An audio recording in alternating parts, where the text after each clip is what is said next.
how you can behave at work that's really going to help you. That led to another question. That's people who always move ahead in work, but are they happy at their work?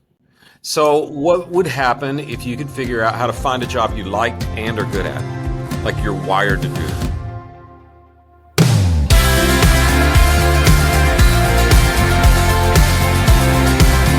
What would happen if we just told the truth? Welcome to Truth Works, where we dig into the nitty-gritty of leadership and work. And what needs to change. I'm Jessica Neal. And I'm Patty McCord. Our journey together started in HR, but trust us, it's evolved into something wild, honest, and well, a bit rebellious. So throw out the handbook. We're here to redefine rules to work for us, not against us. Let's dive into another episode.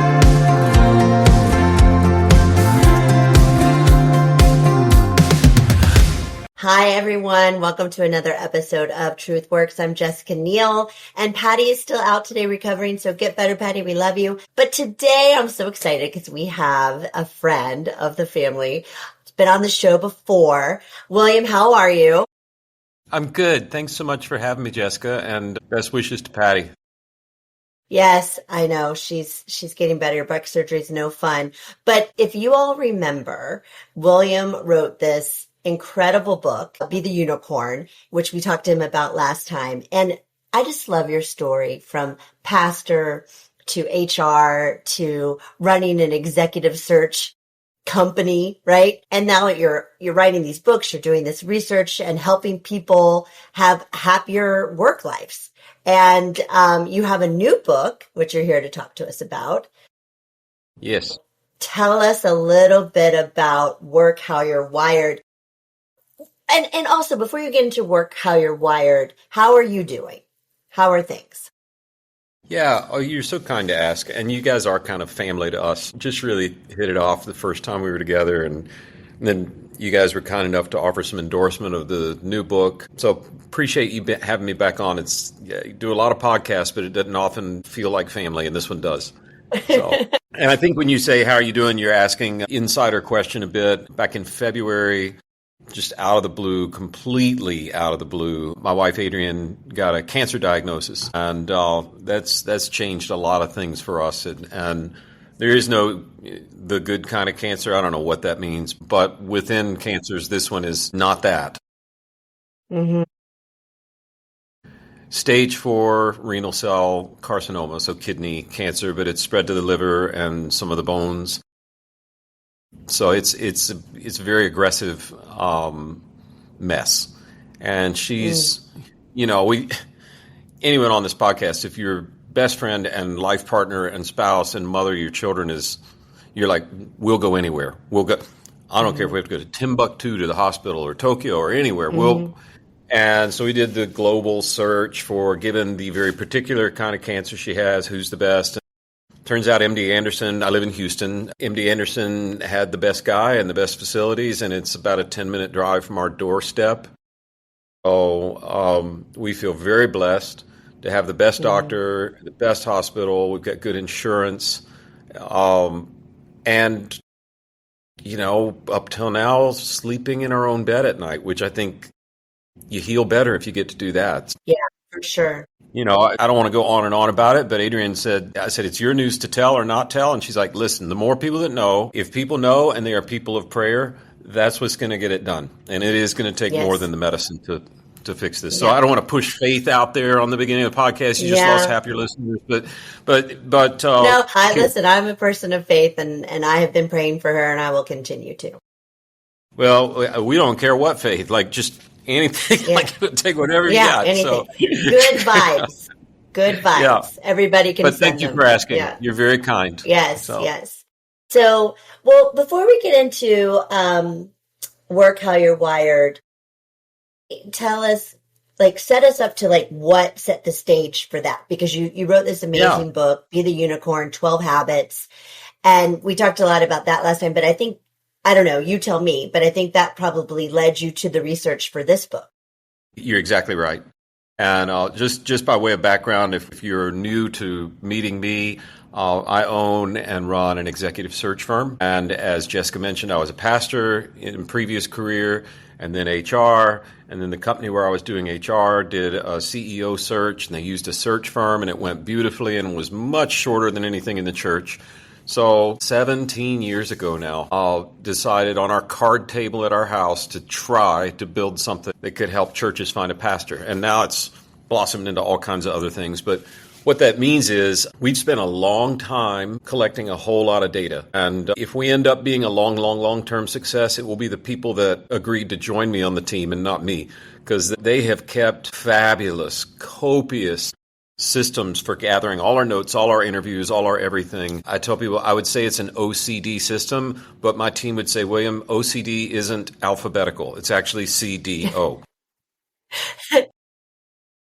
So during the pandemic, when we had, we're not just churches anymore, it's churches and schools and relief organizations and for-profits and lots of things. But during the pandemic, we had a little extra time on our hands, like a lot of people did. And we were able to say, well, what can we do now that we wouldn't have time to do otherwise? And that led us to start looking at some of this data that we gathered. And the first question we asked was, if you get in an elevator with somebody and within 2 minutes you're ready to sign up for their blog or hire them or ask them out, or, they've got that immediate wow factor. They stand out. That spark. The thing. That's right. Yeah. Why is that? And so we identified all the ones we could find, our top 1% of everybody we'd interviewed. And, we got it down to 30,000 people. And we then asked the question, do they have anything in common? And I thought it would be 6'5", blonde hair, blue eyes, trust fund, the whole, that whole thing. Yeah. No. It was 12 really distinct habits that these people practiced, and it generally had to do with how you were treating other humans. So yeah, that's the one thing I loved about it was self-awareness, right? Yeah. It's human relational skills matter, and I think they're going to matter more as we move into a more automated future than ever before, because we don't do well being alone. If you don't believe me, go back and remember what it was like 5 years ago in the lockdowns. We don't. Yeah. That led to, and I'll shamelessly put it up here for people watching, that led us to say, okay, we found these 12 habits. Now we have found a roadmap for people to actually start behaving in a way that can mimic that, where you can be that person. And that was the unicorn habits, 12 habits. So how you can behave at work that's really going to help you. And that led to another question, because I have incessant curiosity. Okay, that's people who always move ahead in work, but are they happy at their work? And then we were able to say, we got enough data, can we find people who like their job and are good at it? And see if we can uncover how they figured out what matched, or if it was reverse engineer it, where we say, well, if you can do some of this, then you can find a job that you're happy at. And I know there are lots of different studies, and you can quote any one of them you want, but the general gist of what I've found is most experts agree that the majority of Americans really just don't like their job. Mm-hmm. Isn't that sad? That's so Quiet sad. cracking is the new trend. Yeah. I don't know if you've heard this term. This morning on the CNN, I heard this morning that now people are, it was like the quiet resignation, or, whatever they were calling it. Everybody's leaving after the pandemic. And now they're calling it, people are job hugging because there's too much going on. And now people are staying in their roles and, they're not. So yes, but in general, most people don't like their job, which is kind of sad. Yeah. And then, a little more research that we've done. And again, you can go on the internet and find any research to back anything but a significant number of studies show that most managers say that their teams are doing okay, but that's about it. Yeah. So what would happen if you could figure out how to find a job you liked and are good at, like you're wired to do? And I use, we're getting older, so now we're interested in smaller dogs that can go underneath the seat of a plane if you're flying somewhere.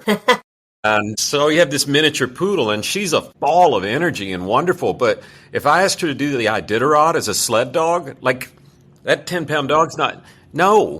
Yeah, and you wouldn't ask a border collie to be cooped up in an, apartment in some big city. They need to be running it. Just like any other animal on the planet, each of us are wired in a particular way. And if you can find work you're wired for, Well, now that's kind of cool. So rather than make people go through weird, complex equations for that, we distilled the 12 basic lanes that people who are happy at their job and do well at it into, here are 12 distinct steps. If you follow through in each of these steps, you'll be able to gravitate toward which one of these lanes is yours and which kind of job is right. And, I actually tried to get Amazon to sell them together because it's like, behave like this. Yeah, it's a package deal. Like this. And if you find a job you love and then behave the right way, you're going to be running the company one day. So you're golden. Well, that's what I love about your books, William, is that they're so practical, and it's not these like big crazy concepts. It's actually kind of easy to do. I mean, you have to practice it, right? Which might be hard, but it's not impossible, right? Yeah, that's the hope. I mean, keeping it simple is about the only way I'm going to understand it. So hopefully others can agree. And it is sort of like, it's like buying a treadmill so that I can get in shape. No one has ever gotten in shape because they bought a treadmill. They got in shape because they got on the treadmill, right? So you have to actually use it, practice it. But the data is pretty. This is not William's opinion about how you can be happy. This is like, no, we've studied, and you can read all the evidence behind it and all that, and we even point out to people like, Well, let's talk about what you found. Let's talk about how did you come up with these 12 focus? I mean, I'm gonna geek out on you, people who are data geeks, like. We took the people that are happiest at their jobs and good at them, and we ran them all through a few personality profiles. So one's the DISC inventory, which I'm sure a lot of your listeners are familiar with. Another that your millennial listeners will know, and some of us who are trying to keep up, the Enneagram, which has been very much in vogue for, the last. I like that one. Yeah. Well, it's a very different way of doing it than the DISC, which is great. And then the third one was a proprietary index that we developed around the 12 unicorn habits. And so we put them through all three of those, and we said, can we can we see where they overlap? Where does the Venn diagram hit the middle on all of these? So that if you're wondering what lane you should be in, you can probably ought to be able to find a free way to take all of those, and that'll give you a little better map. You don't have to do that. You can just read the book, because we've tried to make it simple. But that was how we started to uncover, there's some commonalities. There's some common threads. So some people are, built like a greyhound dog. Some people are built like a bull mastiff. Some people we're just wired differently. And the example I use, like when you're miserable in your job and you're not wired for it, I know this very well, because when you, in the unicorn, I think the Audible actually outsold the hardcover. If not, it's close. And some people listen to it and then buy it. Like, I don't know why they do. Whatever. Well, because they probably want to refer back to it. Maybe that's it. Anyway, if the author reads the book, it does much better on Audible. Just a general rule, unless you have a really awful voice. So, okay, I'll read the book. Well, here's what William had to do. So I'm a 7 on the Enneagram. I'm a high I on the DISC. I love the next party. I love the next thing. I love multitasking, and let's do something fun and adventurous. Okay, William, we're going to record the audiobook. I need you to sit completely still for 4 days. And I don't mean like in a chair. I mean like if you move, the mic will pick it up. And then I need you to read verbatim, no ad-libbing, no adding or subtracting, this manuscript at a pace that's very predictable. Do you know how much? I think I lost at least 18 months of my life doing that. It was so bad. I was just not wired for that. Patty had the same experience when she did hers, I think. Yeah. Well, and there's some people that are good. There are people you can hire to do this who are great at it and love it. Right. Yeah. They like sitting still. They like reading a script. They like doing the same thing every day. They're wonderful. I'm glad my accountant is wired up that way, or I'd probably be dressed in a different kind of orange today. You want some people who are wired like that. I'm just not. And it took me a long time to kind of figure that out. And it's such a powerful thing if you can figure out your wiring. I swear, if you'll figure out your wiring and then go interview for that job, you'll win the interview. Because they're going to ask you, they're going to say, well, tell me about yourself. And the subtext there is, I don't know how to start this interview. I need an icebreaker. This is the one everybody uses. Yes. That can be such a gnarly question. Do they want to hear my life story? Do they want to just, it's like, how are you? I'm fine, and don't say anything different. Right. But it's so powerful. If I were interviewing, for a marketing position at a high growth startup, I could say, I like your company. I've studied you, which you need to do in an interview. And I noticed how you did this last year because I read your year-end report. But I really like the spirit of the company and the spirit of this job. Because here's the thing. I'm a high I on the disc. I'm a 7 Enneagram. If you don't know what that means, it means I love a new challenge. I love figuring it out as we go. And man, if this is the season where we got to figure out marketing as we go, I mean, everything's changing every day. That energizes me. Let me tell you how in my 3 previous jobs, the best things I got done were when I was asked to do something I'd never seen before, when I was asked to go learn a new skill, when I was asked to take on something that was a new challenge. That's where I did well. If you want me to be in compliance, don't hire me. I'll be terrible and you'll fire me and that'll look bad on my resume. But what I've learned about myself is I'm wired for this kind of job. Do you know how that's going to go over? I mean, how would that go over with you if you were interviewing somebody and they said that? So well. And I wish more people did that for interviews, right? Came that prepared to talk about themselves, came that prepared to really understand the role, really understand the company, and then not wait to be asked, but tell, kind of show in a way that your readiness, you will hire that person all day long. All day long. So, and then, oh, by the way, if I win the job, it's going to be a job I'm going to enjoy. As I have an attorney friend who always says, well, what's really nice is that has the added benefit of being true. Right. Yeah. I like that. I know. My dad's a lawyer. He would like that. Yes. So tell us about the just, you don't have to go through all 12, but pick a couple of the 12 of the what you found and what surprised you, if any.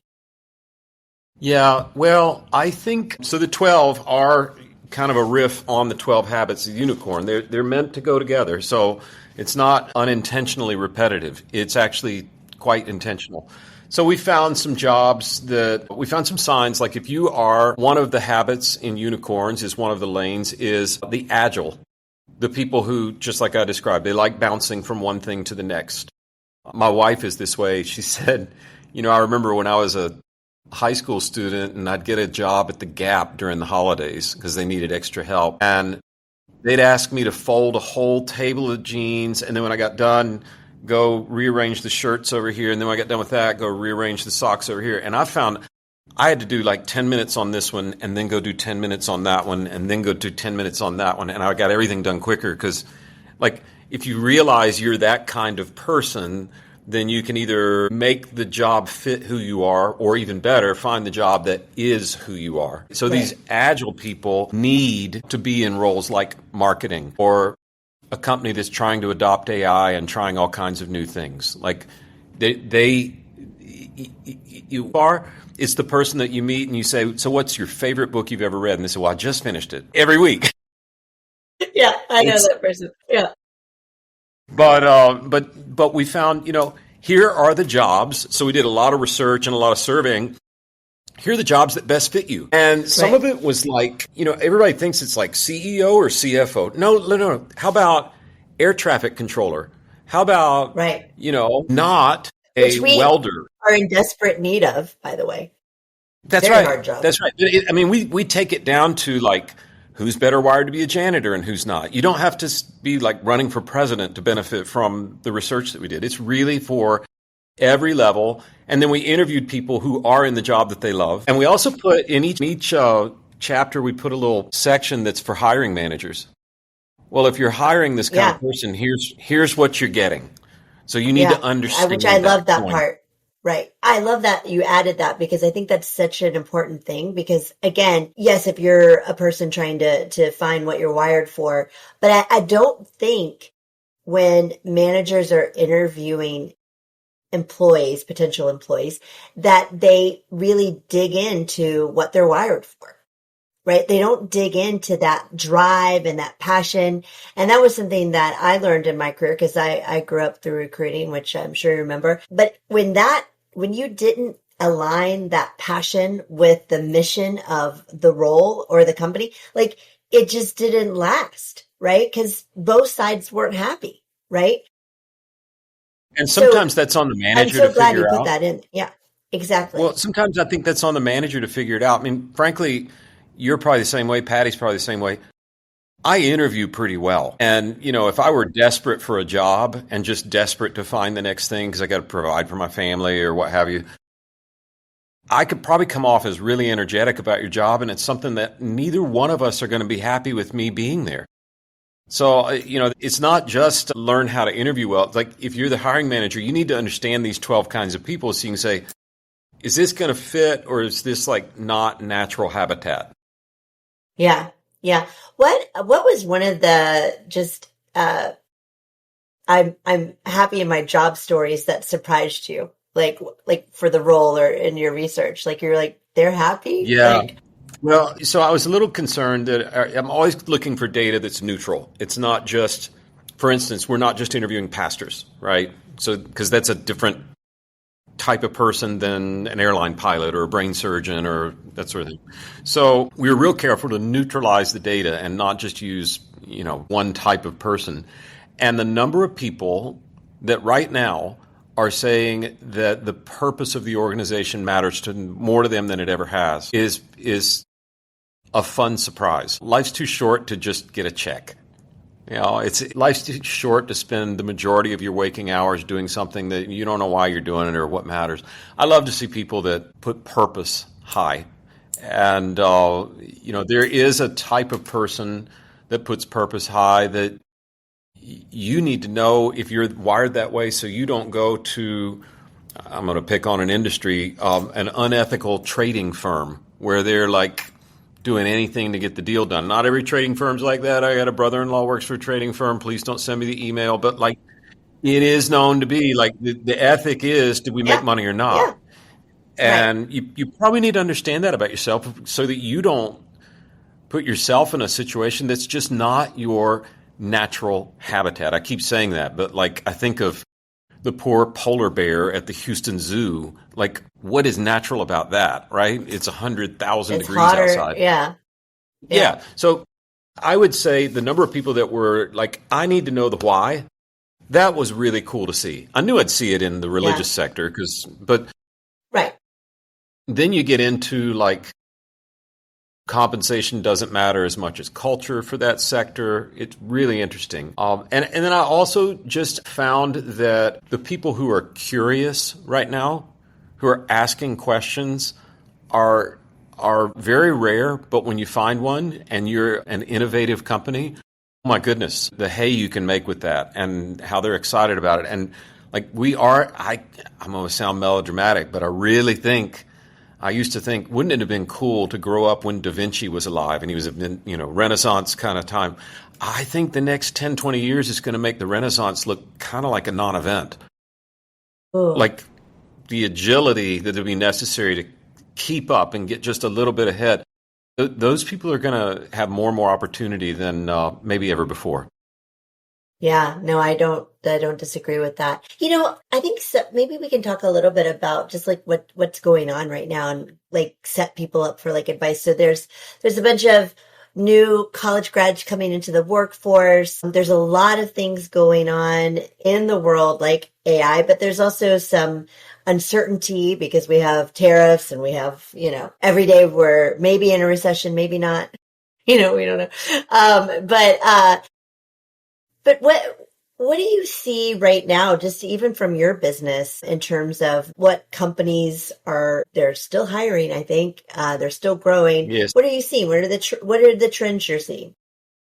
Yeah, so first of all, there are other things going on besides AI, and I can't really speak to political climates and uncertainty there. I don't know how to, we started helping churches, and we still help a lot of churches, but somebody told me a long time ago, oh, that's awesome. That's the only thing besides alcohol that's recession-proof, religion. True. I don't know how to speak to that, but I do know, like I've got 7 kids, and the oldest one's 31. So they're all sort of on the front end of their career. And it's really interesting to watch them think about what they want to do and then follow that with the question of, will that job be around in 10 years, 5 years? I mean, right. I was in a forum, and forgive me if I'm retelling a story I told before, stop me, okay? But I was in a forum. Okay, so I was in a forum. It was kind of like Shark Tank for purpose-driven businesses, and I was invited to sit through the pitches and all this, and then outside the pitches, they had little breakout sessions, and so they had a don't record this kind of session on AI. It was limited to 50 people, and it was the head of all the AI for Google, and it was the head of AI for a company that works with our defense systems, and it was a guy who started 3 or 4 AI companies. Okay, so pretty heady people. And I think there were 49 coders in the room and me. I just wanted to go to hear stuff, but I learned there. The people that are most scared to death are coders, because that's not looking great as a future career. But anyway, they all asked all these questions about back-end coding, and I mean, like, I felt like they could have been just speaking Greek, and I didn't know. So one of the panelists was kind enough toward the end to say, hey, you haven't asked a question. What's your question? I said, okay, I got a high school, I think it was a junior at the time, getting ready to look at college. What should they not major in? Yeah. And all the coding talk stopped, and everybody actually listened. It's like, oh, wow, okay. And they didn't answer my question. I want to know what's going obsolete. They wouldn't say that. But one of them, I won't name them, said, how about this? Let me tell you what I would tell my kid to major in. Yes, thank you. Liberal arts. Really? And this is from a tech person. I'm like, what about STEM degrees and all? I mean, that's all we hear about, right? Is all this. Yeah, and they said, the future is so uncertain. How much is going to get coded? How much is going to get automated? What will remain, though, is a need for humans to relate to other humans. And a liberal arts degree, I'm a liberal arts degree, so I know this, gives you enough basic information about a lot of different things that you can have a conversation, and you learn critical thinking, and you learn wisdom on how things should be applied and so that is where the human currency is going to be. So I would just, anybody listening that's on the front end of a career, or frankly, if you've got more than 10 years of your work life left, it's worth asking, because the pace is about to pick up. Like, is this job going to be around 10 years from now? What parts of it are going to be around, and how do I get better at those? But no matter what the job is, figure out, and probably we didn't make this term up, but we think we did. You talk about businesses are B2B or B2C, right? So focus on H2 skills, human to human. Human to human. I remember you said that last time. Yes, and I love that. Human to human. H to H is the ball game. And you can find work you're wired to do and which are the 12 lanes. But once you find that, if you don't practice the habits, your career's still not going to go anywhere. But the research I'm seeing, the trends I'm seeing in a very uncertain future, there's one certain clarion call to developing your human-to-human skills. So, and alternatively, if we're just living if we're living in the precursor to the Terminator, then we're all going to die anyway. So what difference does it make? Major in whatever you want. True. Well, I hope that's not the case. But, okay. So, if I've discovered that, I read your books and I'm not wired for the job that I'm in, but, it's scary to leave a job. Right. So what's your advice for those folks? Yeah.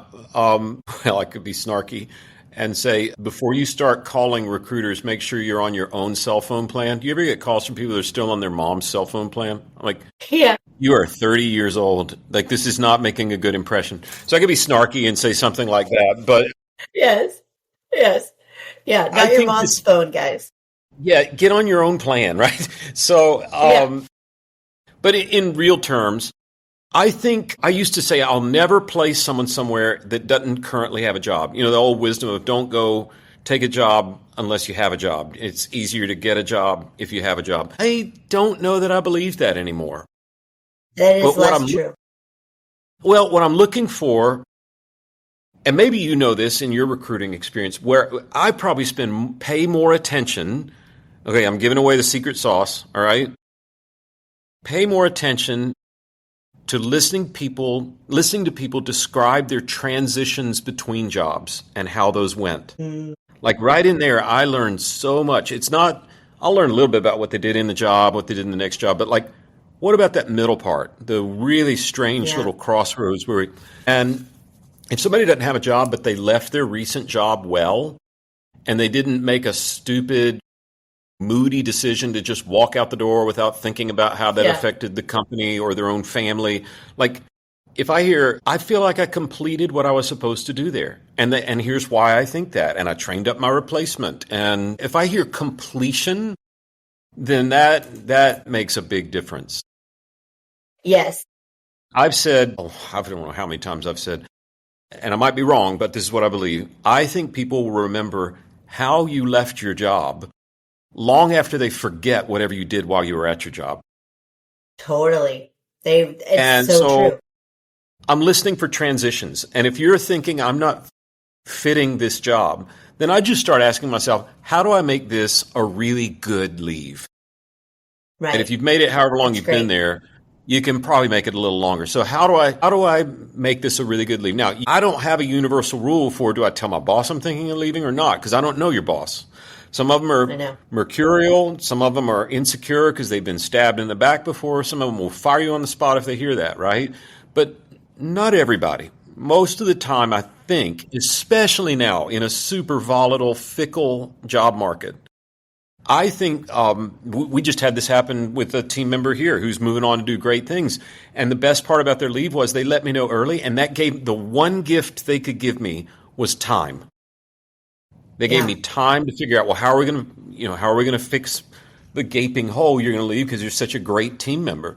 So I don't think you have to have a job to get a job. So you don't have to hang on to the very last minute until it is nice if there are no, seams in the transition, but I'm still going to ask you if you've got your job, if your job's so great, why are we here? So, right, exactly. But I also don't think that you have to feel like telling your boss you're leaving is the very last day you're going to work. It might be, you say, listen, I want to finish well here. Life's short. I want to move into some other areas and pursue some other interests, but I want to make sure this is done right. How can I finish well? Please don't go do that unless you know your boss well enough to know if that's going to work. No, I know. You're making me think of a story when I was at Netflix. Someone high up kind of told their boss, like, hey, I think like in a year, maybe I'll want to do something else. And they're like, okay, how about today? But they were totally not prepared for that. So you have got to be prepared. And they were like, can you believe this? And I was like, you knew who you were saying this to. Like, you know how they react to things. Like, if you weren't prepared for that, you shouldn't have had the conversation. And we're back to get good at your human-to-human skills. Yes. Well, no, and I think, one of the things that Patty and I talk about and is this concept that saying goodbye graciously, and companies aren't good at saying goodbye, and, which leads employees to not being so I think like if you can sort of normalize coming and going in your firm as like a normal thing, it just makes things a lot easier. This is not somebody being disloyal to you. This is somebody, life is too short, but it's also too short for business as well when you have the wrong person in the role. And why would you want to keep somebody in the role that isn't passionate about what you are doing? Right? It doesn't make any sense. And so everybody just kind of gets like, whether you have to let somebody go or whether someone's leaving, people just get very kind of negative and emotional. And I think that's because saying goodbye, it is hard to do, but we haven't normalized how, but we haven't normalized how to do it. What makes it harder? What if you could do a transition? Yes. And what makes it harder for so many younger workers in the workforce is, and this is no criticism, it's just a statement of fact. We're waiting longer to get married. We're waiting longer to have kids. And who then is your family? Well, the people you work with. So if somebody's going to leave, well, now you're like leaving the family, you're leaving me, that hurts. Right. So, Right. I think you're totally right. That's another book. But I will say to hiring Let's write it managers, together. Let's write let's it do it. together. I don't say Okay. that one more time or it's going to happen. Uh, I'll do it. I'll do it. okay, well, all right. We're going to have another chat then. That'd be Okay. fun. But That would be fun. I would say if you're a manager that would rather know ahead of time, what a gift you can give your team just telling them that. Yeah. And I wouldn't tell them out of the blue. You tell them out of the blue, they're going to be like, does he want me to leave? When your next team member leaves, just say, they gave us time. And that was great. We can handle the fact that you're going to come and go. It's okay. Yeah. No, I think if you make it normal, it's good. Like there's companies that, say, hey, like when people start, like, hey, here's how we think about leaving, and here's how we think about saying goodbye Yes. to people who may not work out. Here's how we do it. If you ever feel this way, we want you to tell us, and you won't be kicked out of the building. We'll figure out a Exactly. transition, right? That's right. And I think it's just so healthy. Yeah.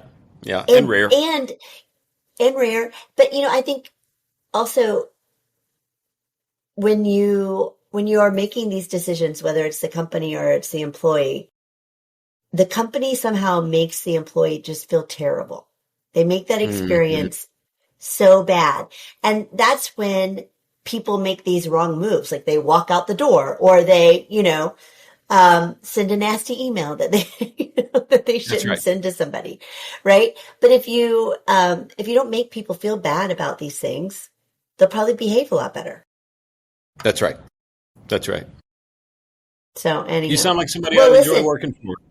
Good thing we're writing a book together. Good thing. Well, I have to hang out with you more because, again, too much time passed between the last one and this one. So if we can hang out together more, I'm all for it. We are running out of time, unfortunately, but I want to do two things. I don't know if you remember, but we always like for our guests to leave a nugget. And the nugget is like the best advice you want to give our listeners, right? We've already given them lots, but what's the best one you want to leave them with? And then we're going to do a career confession. So we'll start with what is your words of wisdom? William, you have so many words of wisdom. Wow. Learn to treat people well, age to age skills. And then personally, if you can learn to know yourself, you're going to be a lot happier. And you're going to know what to work on, and you're going to understand why things are the way they are. And that's what we found with people that are really happy at their work. They genuinely know what their identity is, and they're fine with not being everything for everybody. And they find work that matches that. So know yourself. Treat people well and know yourself. I think those would be the two things I'd say. Why do people not, and I don't know if you know the answer to this, is a big question, but why do people not treat people well? It just makes no sense to me. It is counterintuitive. Will they just never treat people well? Yeah. Will they just never treat people well? I don't know. I'll say it a different way. If you genuinely treat people well and try and serve others, you will never run out of business because it's a rare trait and people will be gravitate toward you. Yeah, I agree. At Netflix, I used to always tell the people at the front desk, like, I want to know the people that don't treat you well when they come in the door, that aren't gracious, that don't say thank you, that are kind of jerks. Like, I want to know. And a lot of times they were very senior, very well experienced people, and we never hired any of them. When I go to a new client and we're getting ready to do a search for them, I try and get there early enough that I have to talk to the receptionist for a while. What's it like working here? Yeah. You'll get it. You'll get it. You'll get all the good things. All right. So now we're going to roll into a career confession, a little bit more advice. Okay. Here's the context. I left my job to find something more meaningful, but now I feel directionless and unsure of what kind of work I should even be aiming for. How do I clarify my mission and align it with a career path that actually energizes me? Well, I think the answer is buy your book. Both books. That's the answer. Yeah. And I think I just said know yourself, and it's the best time in the history of the world to know yourself. I mean, the tools that are out there, Enneagram, DISC, Myers-Briggs, blah, blah, blah, blah. Ours is the Vander Index. All those make it easier to know yourself. And in addition to getting to know yourself, I think sometimes the best way to figure out what the move is to keep moving and not get in paralysis by analysis. Like, keep working, finding things to do. Even if you're really taking a long time to figure out what the right job is, go to Starbucks and get a job. Just keep your hands moving. There's something about continuing to work that clarifies a sense of what's next. Yes. No, I think that's so true. I always talk about this thing with recruiting, but also with just finding jobs and interviewing. It's like, there's got to be momentum, right? Yes. And when you have momentum, these things just sort of more naturally evolve and become apparent, right? So when you're interviewing, I tell people, even if you're not interested, take the call. Like, this momentum matters, right? And if you're not working, go volunteer. Like, keep your mind busy, keep moving, because it's going to lead you to something else. Like, everything leads you to where you need to be. So I think that is great advice. And the other advice is buy your books, right? And read them and practice them and do them. And then, I think, William, if they want to find your books, I'm guessing they can find them on Amazon and wherever else books are sold. Yep. And then what if they want to find out about you and your firm? Yes. Where can people find you? You're very kind. So I hated my last name growing up, but now I love it because you can misspell Vanderbloemen 100 different ways into both Google and Amazon, and you will find it. Just try. Yes. You'll get there. Yeah. How many Vanderbloemens are there? There are not many. It's a fairly more common in Europe, name. I'm guessing. Netherlands, yeah. Netherlands. It's every flower shop over there is Bloemen, and they do grow quite a few flowers. So it's funny. I know we're out of time, but we use HubSpot. If you read our blog, and if you want more information, fill out this form. So we got a form. Oh, it's been a couple years ago now. There's only one other William Vanderbloemen on the planet, right? And so we get this HubSpot form filled out. Tell us who you are, William Vanderbloemen. Tell us how we can help you. Well, actually, I just wanted to meet the other William Vanderbloemen. So we did a Zoom and had a beer and talked. And Oh, you did? Oh, fun. Well, I'm jealous of the other. Well, I need to change my name so that we can hang out and have a beer. But I'm in San Antonio and you're in Houston, so we're not that far from each other. So we gotta see each other in person one day. We'll do it before the book comes out. Yes, that would be great. Okay. Thank you so much for coming on again. We love having you as a guest, and I can't wait to write our book, and I can't wait to have you back on the show again soon. Thanks, Jessica. It's always a joy to be with you, and thanks to everybody who's listening and watching today. Thanks for listening to Truth Works.